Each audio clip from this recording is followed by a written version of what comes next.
Que a paz de Jesus esteja com todos nós. É um prazer imenso retornar a esta casa de oração, rever os amigos, né? O Isaías, o Júnior, né? O pai dele, que, né, o Dalmo. Cadê o Rossi? Sumiu? Está ali, né? E tantas outras pessoas que eu conheço, não de nome, mas reconheço porque já estive aqui em outras ocasiões, né? Então é sempre um prazer estar aqui junto com vocês, e principalmente para falar sobre a doutrina espírita, né?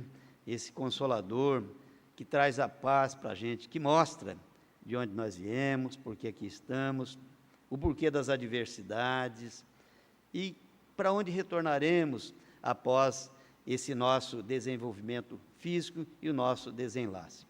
Muito bem, então eu vou falar aqui esse tema, o Isaías já disse muito bem, que é o tema escolhido pela USE, né? Então a USE faz 2 palestras por semestre com temas diferenciados. No primeiro semestre nós tivemos valorização da vida, e agora amai-vos uns aos outros. O ano que vem, aí os presidentes se reunirão sob o comando do Isaías, o Isaías é o presidente da USE regional, e serão definidos 2 temas, né? Aí é interessante que cada casa já comece a conversar para ver se existe algum tema que as pessoas gostariam que fossem desenvolvidos, né? Eu vou falar, iniciando essa passagem que está no Evangelho de Mateus, onde, certa ocasião, um fariseu perguntou a Jesus: Mestre, qual o maior mandamento da lei? E Jesus respondeu: amarás ao Senhor teu Deus de todo o teu coração, de toda a tua alma e de todo o teu entendimento. Este é o maior e o primeiro mandamento.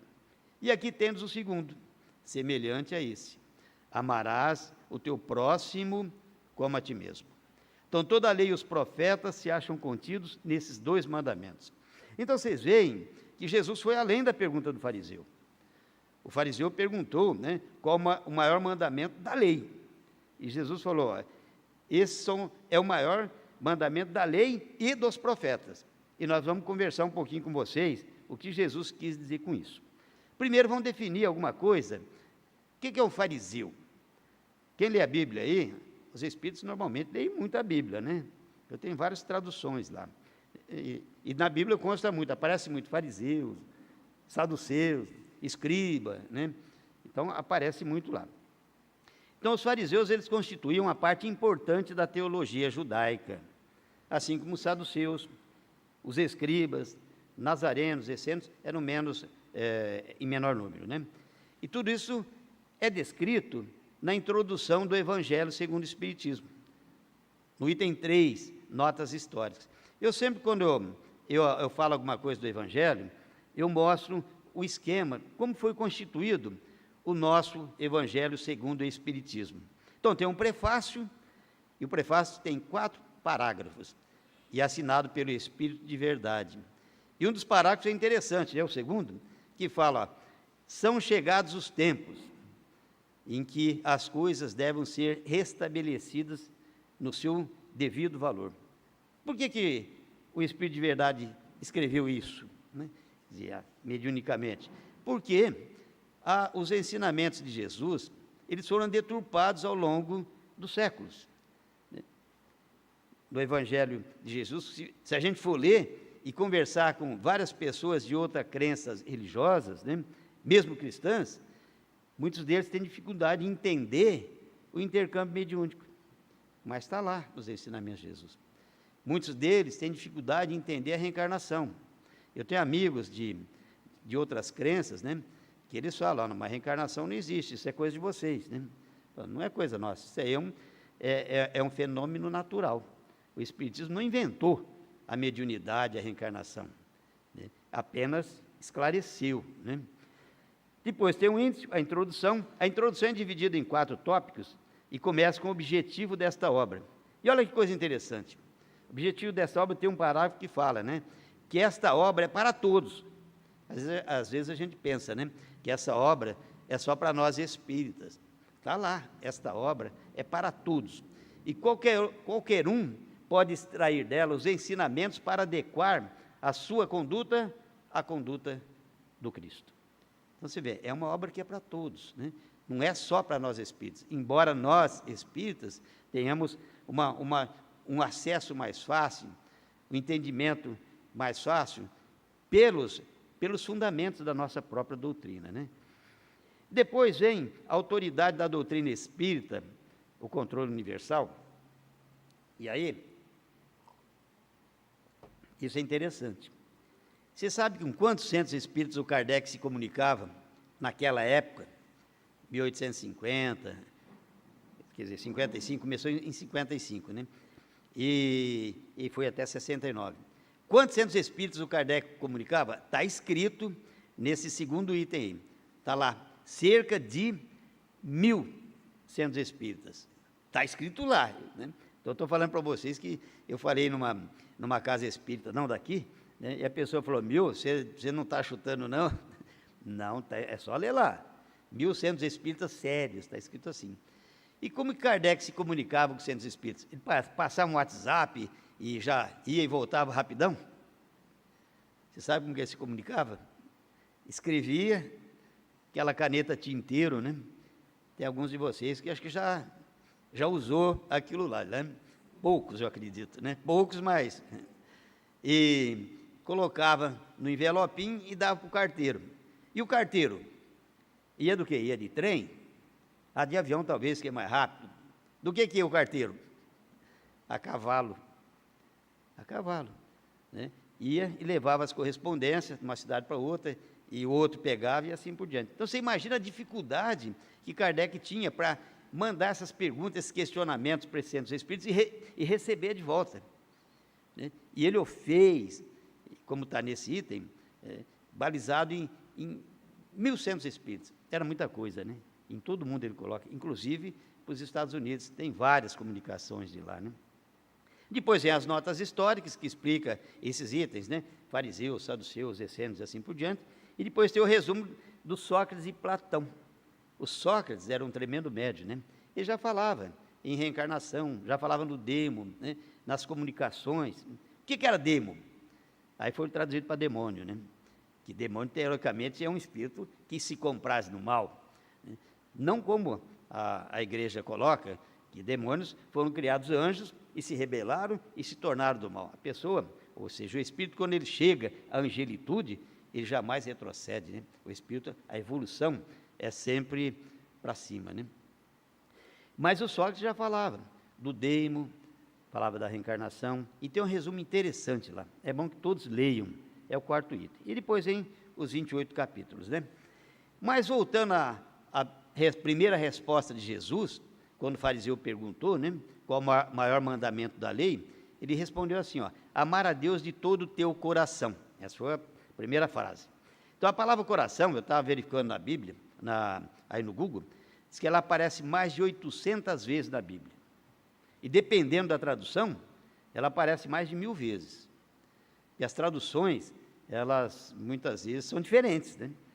E mesmo porque as palavras aqui para nós são quase todas polissêmicas. Uma palavra tem vários sentidos, depende da conexão que ela está na frase e no pensamento.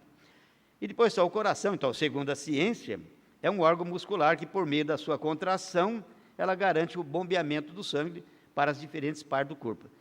Mas era esse sentido que está na Bíblia? O coração, esse órgão físico? Vamos lá. Então, o coração na Bíblia, ele tem outro significado.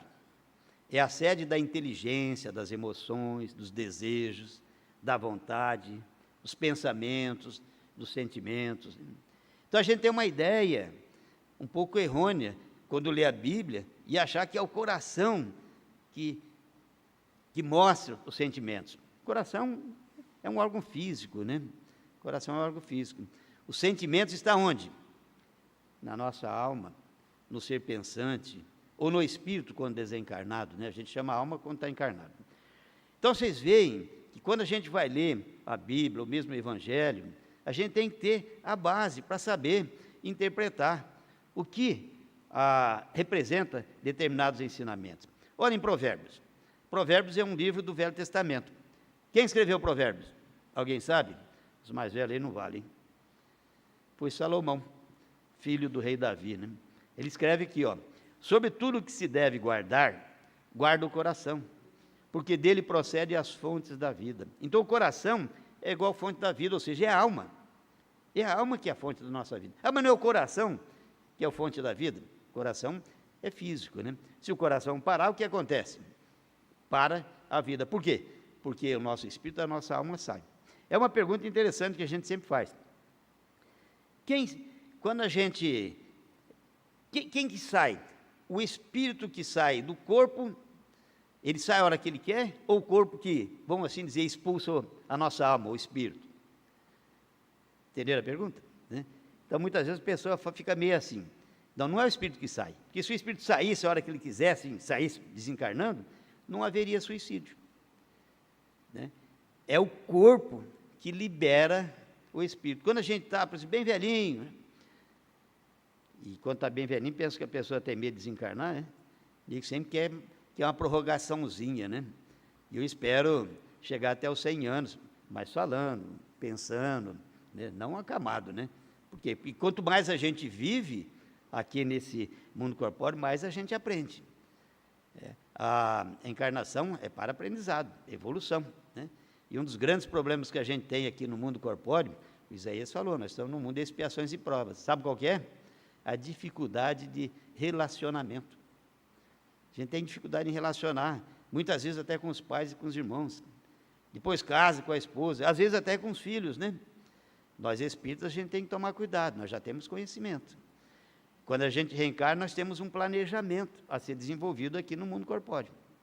E nesse planejamento, nós temos previsão e consciência do que vai acontecer.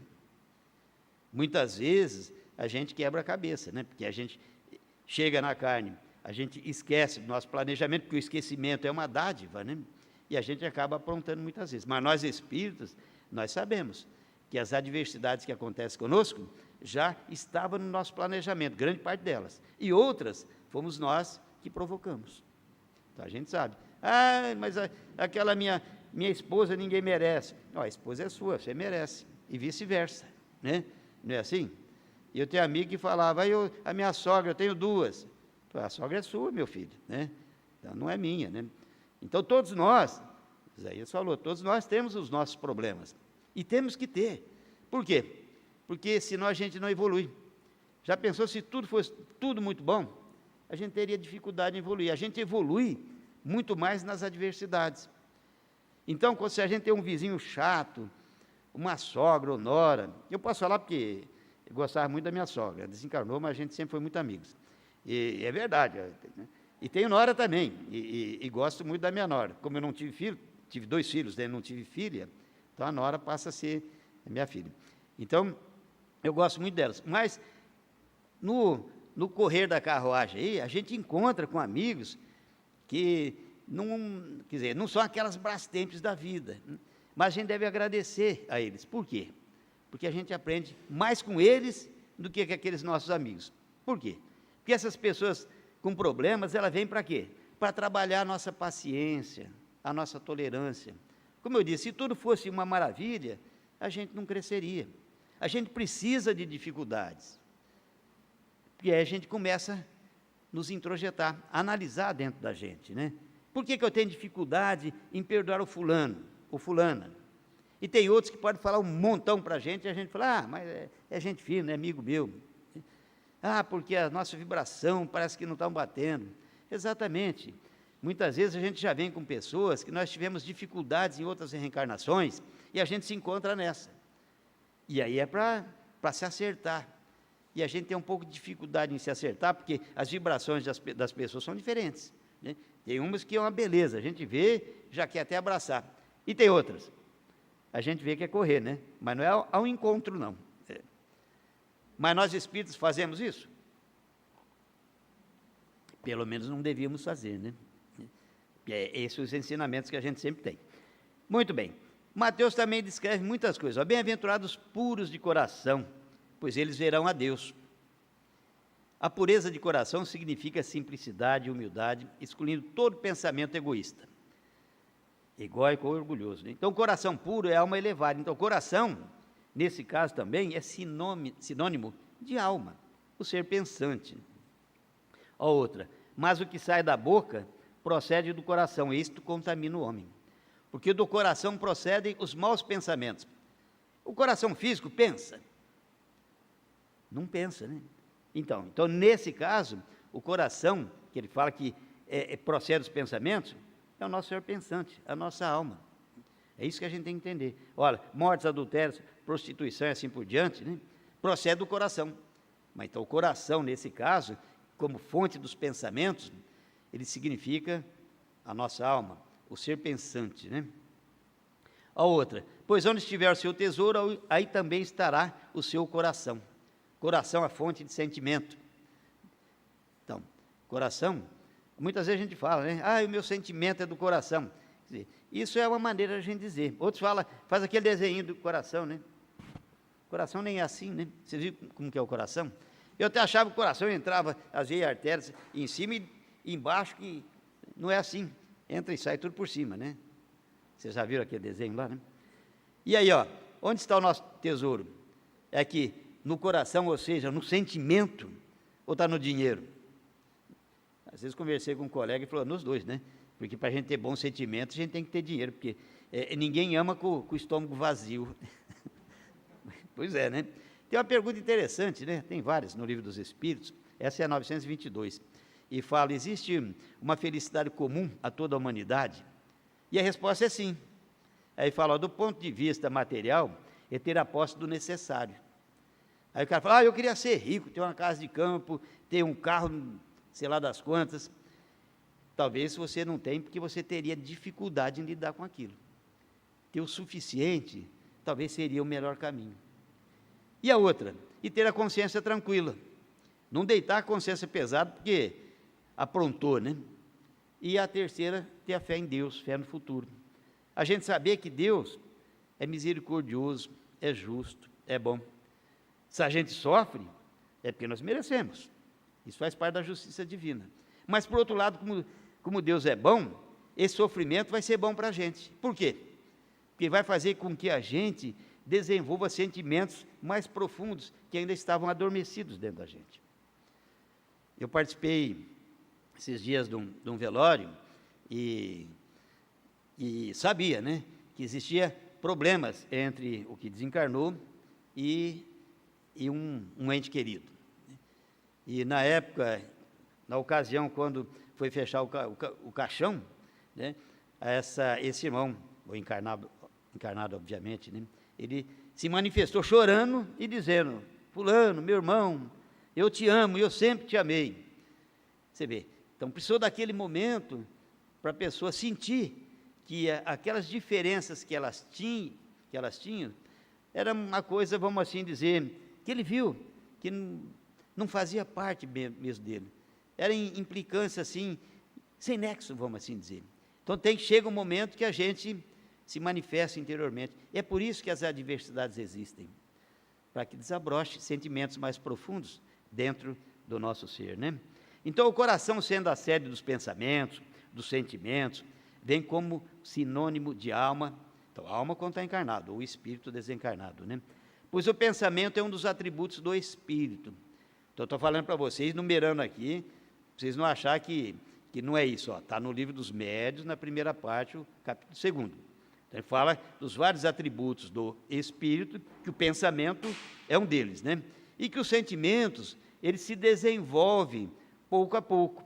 Olha o que está no Evangelho segundo o Espiritismo, capítulo 11º. Vocês lembram qual é o capítulo 11º? Amar o próximo como a si mesmo, né? Vai ao encontro do nosso tema. Então está lá, em sua origem o homem possui instintos, mais avançado e corrompido no sentido de modificado, né? Ele possui sensações no sentido de percepção. Porque senão o pessoal vai falar, todo mundo tem a mesma sensação, você belisca qualquer um, todos vão sentir aquele mesmo, ter aquela mesma sensação, né? Mas a percepção é diferente, né? Mais instruído e purificado possui sentimentos, no sentido de empatia, da gente entender o que a pessoa está passando. Muitas vezes a gente fala, mas a pessoa reclama da vida, mas se fosse eu, mas ela não é você. Então a gente tem que entender a pessoa no sofrimento dela, adentrando ao psiquismo dela. Então é comum a gente falar, né? A pessoa reclama da vida, você viu que coisa mais ridícula? Porra, se fosse eu, mas não é você. Você não está tendo empatia com a pessoa. Tenha empatia com ela. Entre na casa dela, ou seja, naquele psiquismo dela. Aí a gente vai entender melhor. E no ponto mais delicado e evoluído dos seus sentimentos, surge o amor. Então eu mostrei aqui, nessa evolução, essa evolução corpórea. A evolução corpórea, a gente fala, acompanha o quê? Acompanha a nossa evolução espiritual. Somos nós, como ser pensante, que adequamos o corpo que nós vamos revestir. Vocês lembram? Quando a gente chega aqui, muitas pessoas já chegam com doenças congênitas, já nascem com aquele problema. Esse problema é um desequilíbrio espiritual, não dessa reencarnação de outras. Ou muitas vezes, nem é um desequilíbrio, ele vem para mostrar para as pessoas que com eles convivem, né? Para mostrar que nem tudo deve ser perfeito como a gente imagina. Tem grandes espíritos que vêm com problemas. Por que eles vêm com problemas? Eles não precisavam daquilo. Eles vêm para despertar sentimentos, principalmente dos pais, dos irmãos. Então, isso acontece, né? Muito bem. Então, o amor é uma emoção ou sentimento que leva uma pessoa a desejar o bem a outra pessoa, independente de qualquer coisa. No Evangelho de João está, ó, ninguém tem maior amor do que aquele que dá a sua vida pelos amigos. Então é isso, nós temos instinto como primitivos, depois passamos a ter sensação, ou seja, outras percepções, passamos a ter sentimentos, e depois passamos a ter amor. Já era para a gente ter esse amor incondicional. Nós já evoluímos do ponto de vista tecnológico, um absurdo. Mas do ponto de vista moral, a gente ainda tem dificuldade em acompanhar essa evolução, né? Então, a lei do amor, ela substitui o individualismo pela integração das criaturas e acaba com as misérias sociais. Isso significa que a lei do amor acaba com o egoísmo, e é do egoísmo que deriva todo o mal. Quando eu escrevo aí LE, é o Livro dos Espíritos, a questão 913. Eu tenho 3 questões para fazer para vocês depois, né? É como tá, é uma gravação, a gente não pode dar muito tempo aí. Tem o Dalmo aí que depois dá uma acertada nisso aí, né, Isaías? Ó, então, por isso que nos mundos de regeneração, há um perfeito equilíbrio que regula as relações sociais. Não existe essa diferença social tão grande que existe aqui na Terra. Isso faz parte do mundo de expiações e provas, né? Eles não têm, no mundo de regeneração, mais o egoísmo, essa forma exagerada que nós temos. E todos reconhecem Deus e tentam ir até Ele. Isso está no Evangelho segundo o Espiritismo, no capítulo 3º. Há muitas moradas na casa do Pai, no item 17. Então, nós estamos aí no meio, ó, nessa seta vermelha, entre as expiações e provas e regeneração. Vocês acham que nós estamos próximos do mundo de regeneração? Vocês acham que nós seremos o mundo de regeneração em 2057? Vocês acham que, talvez, a partir de 2057, só bons espíritos, ou espíritos mais evoluídos do que a média, reencarnariam? Só para ter uma ideia. Ó, nós estamos na transição ainda. Na transição, olha o que está escrito, naquele capítulo 3º do Evangelho. Eu ouvirei falar de guerras e rumores de guerras. Vede, não vos assusteis, porque é necessário que isto aconteça. Mas ainda não é o fim. Fim do quê? Fim do mundo? Vocês veem que está na Bíblia, aparece muito, né? O fim do mundo. O que quer dizer o fim do mundo? A Terra vai explodir? O fim do mundo é o fim do mundo de expiações e provas. Isaías falou. Nós estamos no estágio do mundo de expiações e provas. E quando vai acabar esse mundo de expiações e provas para atingir o mundo de regeneração? Aí é o seguinte, ó, os homens, né, vai ter que estar livre das paixões desordenadas. A gente não tem muitas paixões, né? Sem orgulho, que silencia o coração, a inveja, que tortura, e o ódio, que sufoca. Tem pessoas que exalam ódio, que sai de perto. Pessoas mais sensitivas, né? Quando ficam perto de determinadas pessoas, elas se sentem mal. Tem dor de cabeça, sente mal mesmo, porque capta aquela vibração, né? Então, um perfeito equilíbrio regula as relações sociais no mundo de regeneração. Todos reconhecem Deus e tentam ir até Ele, cumprindo-lhe as leis. Então, não tem guerra, por quê? Porque as pessoas não têm esse orgulho exacerbado que nós temos. Não tem morador de rua também. Por que não tem? Porque nós não temos esse egoísmo grande que ainda carregamos. eles conhecem, eles entendem que todos são irmãos. Vê também a parentela espiritual, não só a parentela corporal consanguínea, como a maioria de nós vê. Muito bem, e Jesus, a segunda frase que ele fala, qual o maior mandamento da lei, é amar a Deus de toda a tua alma. Então, sendo a alma o espírito encarnado, é necessário que o amor se mostre em ações do corpo físico. Assim, além de amar em pensamento e sentimento, é necessário colocar a condição social em favor do amor ao próximo. Vocês lembram, quem que é esse cara que subiu na árvore para ver Jesus? O Zaqueu. Né? Ele nem precisava ter subido na árvore, ele podia estar no meio do pessoal lá, que Jesus o identificaria, pela sua grandiosidade, a sua percepção, né? Tipo 360 graus. Né?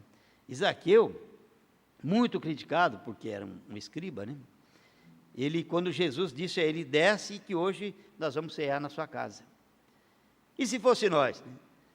Perigoso a gente até falar, né? Hoje é muita gente, né? Será que não é bom só vir o chefe e mais uns 2 ou 3? Falou, não. Ele respondeu, está num livro lá, se não me engano, do irmão X, que ele abriu as portas da sua casa para todos que estavam ali. E disse para Jesus, a partir de hoje, eu darei metade da minha fortuna aos pobres, e ressarcirei em 4 vezes aqueles que, porventura, eu tenha tido roubado ou feito alguma falcatrua, né? Ressarcirei em 4 vezes. Você vê que interessante? Então, Zaqueu, só o fato de já ver Jesus, sentir aquela vibração, ele já se transformou. Maria Madalena também, quando viu Jesus, ela se transformou. E Paulo de Tarso, quando viu Jesus em Damasco, na entrada de Damasco, ele viu Jesus, quem és tu? Eu sou Jesus a quem tu persegues. O que ele falou? Senhor, o que queres que eu faça? Você viu? Paulo de Tarso, ele, no caso era Saulo, né? Ele era uma pessoa do Sinédrio, ele é o cara que ia substituir o Caifás. Ele é um cara jovem, um cara respeitado pelos seus pares. E ele, o que ele fez? Ele abdicou de tudo aquilo, e viu que ele estava equivocado quando defendia de uma maneira ferrenha as leis de Moisés, e passou a defender os ensinamentos do Cristo. Foi o maior divulgador do cristianismo que nós conhecemos, né? Então, são pessoas que mudaram de uma maneira radical, mas nós temos dificuldade em perdoar um vizinho, um irmão, um colega lá de trabalho. A gente olha, chega e fala, pô, chego no trabalho, a primeira pessoa que eu vejo, quem que é? Aquele que eu não gosto. Que mal que eu fiz para Deus. Pois é para você mudar, para você chegar a cumprimentá-lo. Ah, mas ele não vai com a minha cara, isso é problema dele, vá com a dele. Né? Então, quando a gente desencarna, nós vamos responder pelo que os outros pensam a nosso respeito? Não, nós vamos responder sobre o quê? Sobre os nossos atos. É isso que a gente tem que entender. Afinal de contas, nós somos espíritas como? Só aqui dentro da casa? Nós temos que ser espíritas 24 horas por dia. Não esqueçamos disso, né? Então tá, ó o Espírito Lacordaire, ele fala no capítulo 16 do Evangelho segundo o Espiritismo. Não se pode servir a Deus e a mamão. Que o apego aos bens terrenos é um dos maiores obstáculos ao vosso adiantamento moral e espiritual. Pelo desejo de possuí-los, destruís o sentimento do amor, voltando para coisas materiais. Então, quem tem mais posses deve servir dos bens materiais em benefício dos outros e não apenas em benefício próprio. Então, a gente chega lá, ó. Olha, você vai reencarnar, você vai ter determinadas habilidades, a chance de você amealhar bens materiais é muito grande, mas você promete que você vai ajudar os mais necessitados? E o que a gente fala? Não, deixa comigo. Mas na outra vez você já falou. Não, mas deixa comigo que eu vou lá, eu vou arrebentar. Metade do que eu ganhar, eu vou distribuir para os pobres. Aí chega aqui, o que a gente faz? Metade do que os outros ganham, a gente quer puxar para nós. Aí desencarna e fala, mas eu tive dificuldades. Você teve. Mas vamos voltar um pouco no tempo, ver o seu planejamento, ver se você sabia, se você topava. E aí aparece nós lá, né? Alguns séculos atrás, né? Jurando que dessa vez a gente ia ser desapegado totalmente dos bens materiais. Não precisa ser desapegado totalmente, porque nós ainda somos um tanto imperfeitos, né? Mas pelo menos precisamos fazer alguma coisa, para justificar pelo menos quando a gente retornar ao mundo espiritual. Terceira resposta de Jesus: amar a Deus de todo o teu entendimento. Significa entender Deus como Pai, soberanamente justo e bom. E se Ele é justo, tudo que nos acontece tem uma causa justa. E se Ele é bom, é porque tais acontecimentos acontecem para o nosso próprio bem. Dá para entender isso, né? Então Deus é bom porque nos deixa plantar o que quisermos. E é justo porque nós colhemos exatamente o que plantamos. Eu sou agrônomo, né? Então vivo de plantação, vamos assim dizer. Se eu planto milho, eu vou colher o quê? Milho. E se eu planto carrapicho, eu vou colher trigo? Não vou, eu vou colher carrapicho. Então a vida é assim. Se a gente plantar o bem, nós vamos colher o quê? O bem. E se nós plantarmos o mal? O mal, né? Então é a lei de causa e efeito, né? Então a gente tem que lembrar sempre, o plantio é opcional, mas a colheita é obrigatória. E o quarto, amar o próximo como a ti mesmo. Esse também é um problema, né? A gente ama qual o próximo? Aquele que está mais próximo da gente ou todos, né? Ou é fazer pelos outros o que gostaríamos que nos fizessem. Essa é a expressão mais completa da caridade, que resume todos os deveres do homem para com o próximo. Peguei uma frase do Lucas Blain, interessante, né? Ele fala: planta o bem, que o resto vem. Então, muitas vezes a gente reclama, né? Para mim, eu não sei o que acontece, dá tudo errado. Por que dá tudo errado? Porque nós não estamos plantando bem. Plante o bem, que você vai ver que vai dar certo. E por que ainda não amamos a todos? É amar-vos uns aos outros. Mas a gente parece que ama com uma certa facilidade os entes queridos, né? E os outros? Porque ainda temos apegos excessivos às coisas e pessoas. Somos orgulhosos, egoístas, ciumentos, vaidosos. Tem alguém que não tem nenhum desse defeito aqui? Ainda bem que ninguém se manifestou, né? Porque todos nós temos esses defeitos. O que difere é a intensidade. Tem uns que é no orgulho que dá medo, né? Tem até um do Cortella que fala, né? Chama a atenção na pessoa, a pessoa fala: você sabe com quem você está falando? Você fala: sei. Você é uma entidade no meio de 8 bilhões encarnados, né? Num universo terreno, que segundo o livro Roteiro, tem 22, 23 bilhões de pessoas, né? Nós somos apenas um. Vivendo num planetinha pequeno, que é 1000 vezes menor que Júpiter, que orbita o Sol, um astro de quinta grandeza, milhões de vezes menor que as estrelas gigantes, no universo que tem, já conhecido, 3 trilhões de galáxias. Na nossa Via Láctea tem mais ou menos 200 bilhões de estrelas, todas elas orbitadas por planetas, né? E se vocês pegarem a questão 55 do livro dos Espíritos, está escrito lá, né? Todos os orbes que circulam no espaço são habitados? Todos, hein? Qual a resposta? Sim. E o homem da terra está longe de ser, como pensa, o primeiro em bondade, inteligência e perfeição. Então nós não estamos com essa bola toda, não. E às vezes a gente se perde, né? A gente acha que está com aquela inteligência, né? Se alguma pessoa um dia falar para você: você é muito inteligente, você fala: mas eu trocaria tudo que eu sei pelo que eu não sei. Você ia ter um ganho violento. Porque o que a gente não sabe é uma imensidão. Muito bem. Então está a lei de Deus aí. E Jesus termina dizendo: toda a lei e os profetas se acham contidos nesses 2 mandamentos. Então tem a Torá aqui. A Torá é o livro da lei. São os 5 primeiros livros da Bíblia, do Velho Testamento. Quais são eles? Gênesis, Êxodo, Levítico, Números e Deuteronômio. Supostamente escrito esses 5 por Moisés, né? Esse é o livro da lei. Então, quando o fariseu perguntou para Jesus qual o maior mandamento da lei, ele estava perguntando qual o maior mandamento que consta na Torá, nesses 5 primeiros livros. E a Taná é todo o Velho Testamento, porque na época de Jesus só tinha o Velho Testamento. Por que não tinha o Novo Testamento? Ué, não tinha o Novo Testamento? Não tinha, porque o Novo Testamento surgiu a partir dos ensinamentos de Jesus, né? Então, quando Jesus discutia os fariseus, os saduceus, aquele povo, ele se reportava o quê? Ao Velho Testamento, obviamente, né? Muito bem. No Velho Testamento, essa é interessante também. Tem 46 livros, a Bíblia, que os católicos usam. Mas os evangélicos, os protestantes, né? Tem só 39 livros. Isso é a lei e os profetas, o Velho Testamento como um todo. Na Bíblia dos Evangelhos, dos protestantes, né, não tem o livro da sabedoria, o Eclesiástico, livro de Tobias, Judite, Macabeus 1 e 2 e Baruque, e alguns trechos de Éster e Daniel. Por que não tem? O Velho Testamento é igual, né? Tem 27 livros. Olha o que está escrito do 2 de Macabeus. Depois você dá uma checada lá. Como está sendo gravado aí pelo Dalmo, é fácil depois vocês reverem, né? É Macabeus, capítulo 12, o finalzinho desse capítulo. Está escrito lá, ó, mas se ele, Judas, que liderou a revolta dos Macabeus contra o Império Seleucida, que era o império que ficava dentro de Israel, mas na margem, né? Acreditava que uma belíssima recompensa aguarda os que morrem piedosamente. Então, esse Judas fez uma coleta e enviou a Jerusalém 10.000 dracmas, era o dinheiro da época, né?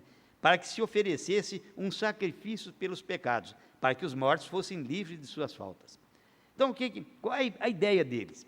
O pessoal morreu na guerra, mas ele estava usando alguns amuletos, né, que era proibido pela lei de Moisés.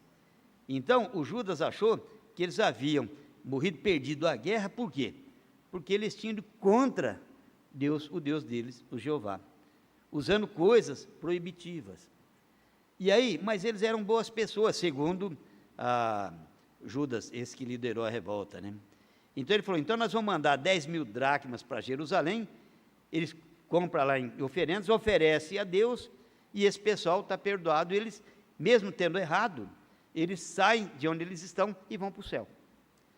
Então o que acontece?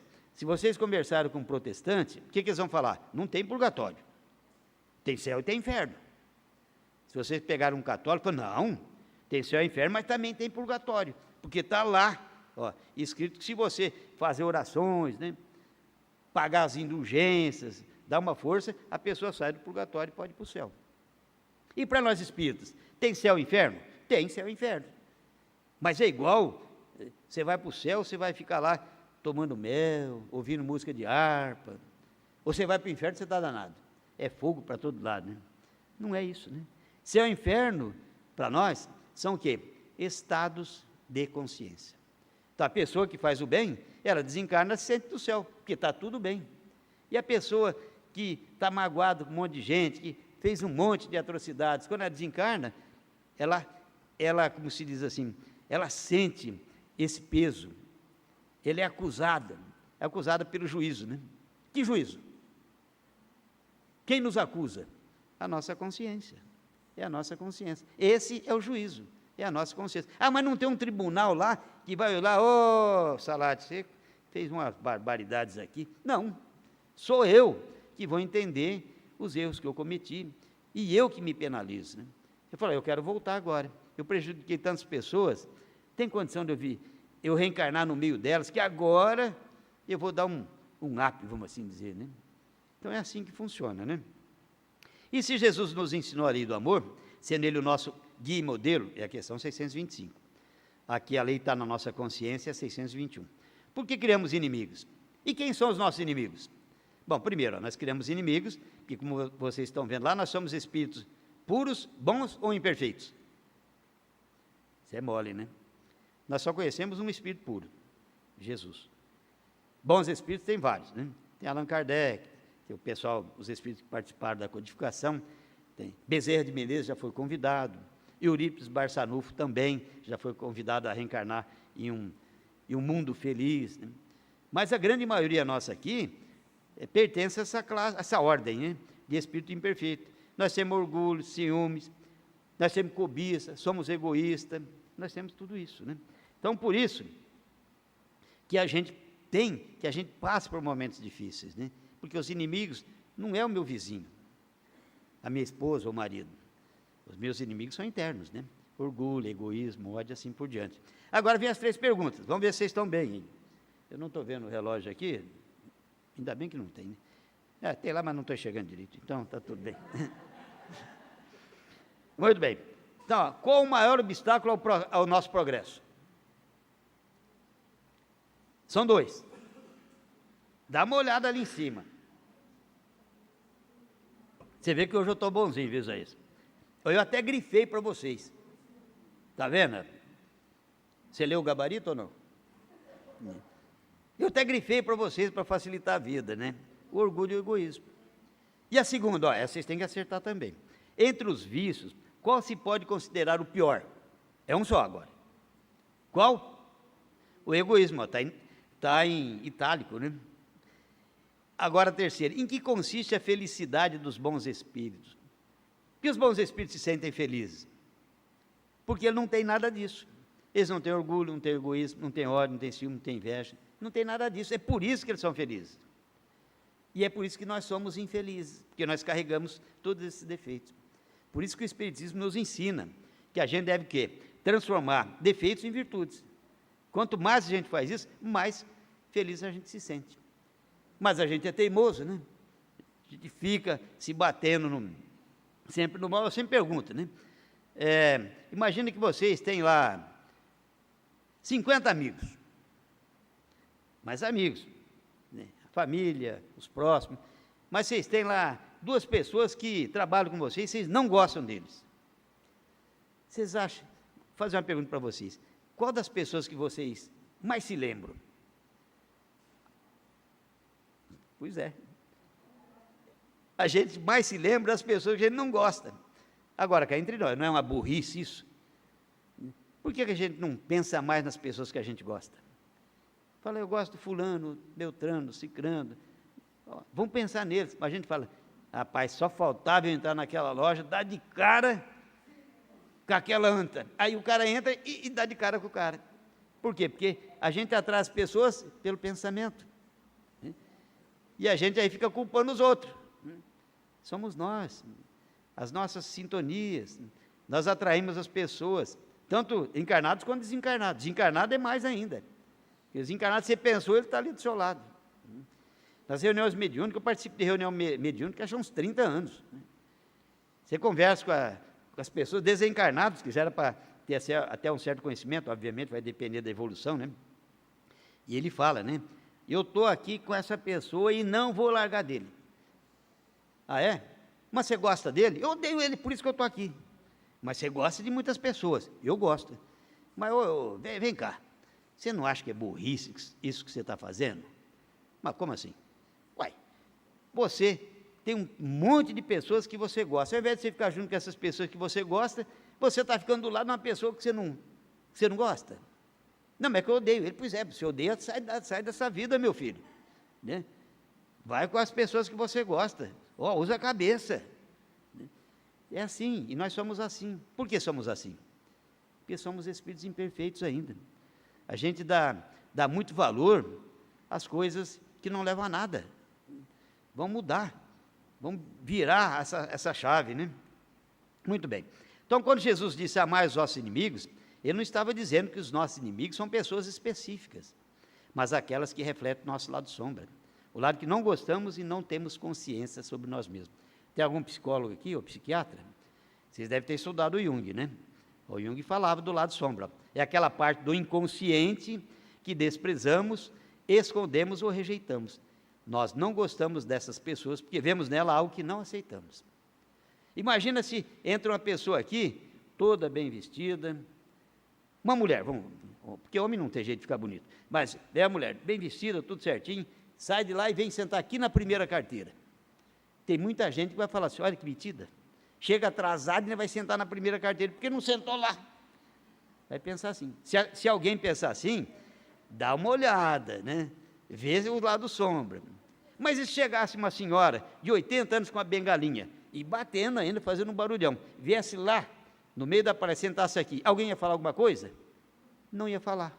Ia até correr para ajudá-la, né? E que deve ajudá-la mesmo, né? Mas por que a gente viu problemas na pessoa, vamos assim dizer, mais ajeitada? É o lado sombra nosso que está refletindo nas pessoas, né? Por isso, quando eu dou palestra, eu jamais pergunto, o que você achou da minha palestra, Isaías? O que você achou, Eu não pergunto, sabe por quê? Porque eles vão externar a opinião deles. E é a opinião das pessoas. Tem pessoas que você perguntar, ele vai falar, nossa, foi ótimo. Tem pessoas que, e mesmo que ele faz uma palestra meia boca, né? Tem pessoas que é assim, ele vê a parte boa. E tem pessoas que você pode chegar e arrebentar a boca do balão. Ele vai falar, mas... Ele vai te elogiar no começo e depois ele vai usar uma conjunção adversativa. Olha, foi boa, mas você não falou tal coisa assim, assado. É assim, o ser humano é assim, né? Então a gente tem que entender isso. Muito bem, então Jesus quis dizer, quando ele falou amai os vossos inimigos, né? Conheça as suas imperfeições, para dominá-las. Jesus vivia entre ladrões, corruptos, prostitutas, e ele não via-os como inimigos. Por quê? Ele não tinha um lado sombra, né? E por que devemos cultivar o amor sempre? Porque o amor é a lei de Deus. O amor liberta e nos traz felicidade. Porque só evoluímos mediante o amor. E porque os processos obsessivos se dão por sintonia vibratória. É falta de amor. Os processos obsessivos têm como causa principal a incapacidade de perdoar. Quando Jesus disse, reconciliai-vos o mais depressa possível com o vosso adversário, enquanto estiveres a caminho com ele. Por que Jesus falou isso? Vamos reconciliar enquanto estivermos a caminho com ele. Porque quando a gente se torna inimigo de uma pessoa, sabe o que acontece? Vocês acham que a gente se torna inimigo só de uma pessoa? Aí você briga aqui com Isaías. Bom, o Isaías é o inimigo. O pai dele não vai gostar. Esposa, um monte de gente que está com ele vai se tornar, não digo um inimigo, mas vai te ver. E os amigos deles desencarnados? Não aqueles mais evoluídos, os mais terra a terra. Também vai ter você como inimigo. E aí você reata, faz amizade com ele. Aí todas aquelas pessoas, encarnadas e desencarnadas, que já não ia caçar quadra, se volta para você. Então, por isso que Jesus falou, reconcilia-vos o mais depressa possível. E muitas vezes a gente fala, né? Não, eu daquele não... Eu vou lá me humilhar? As pessoas têm dificuldade de entender o português. Humilhação, é uma virtude, né? Vem de humildade. Humildade é virtude. O que é o contrário da humildade? É orgulho. Orgulho é virtude? Não é.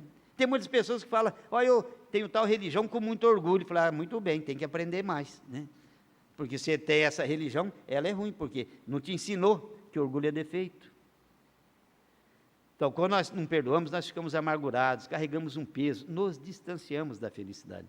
Tem essa frase do Mário Quintana que eu sempre uso, perdoe os outros, não porque eles merecem perdão, mas porque você merece paz. Muitas vezes, as pessoas não merecem mesmo perdão, mas eu não tenho nada a ver com isso. Isso é problema dele, né? Você merece paz, todos nós merecemos.